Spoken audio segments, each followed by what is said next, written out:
I'm John Cohen, and this is my tech. This is the VersaBoard. It is a simple idea, but it's great. As you can see, you can just draw on it with your hand, and you can make lists. It's got a lovely piece of magnetic tape right here, so you can stick it right to your fridge or something like that. Or it's got a kickstand that pops out, so if you want to use it as a desk stand, easy to do.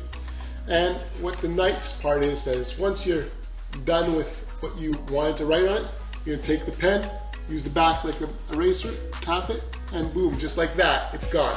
And it's ready for you to type, ready for you to write something else on it. So you can write anything you want. You can write something like, hi, and if you're not happy with that, you can say something else like, bye. This is the VersaBoard. I'm going to put the link to their website into the description below. A lot of fun to use, and pretty cool too.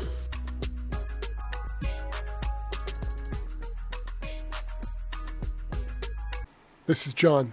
Here's a couple other videos that you might like, and feel free to subscribe.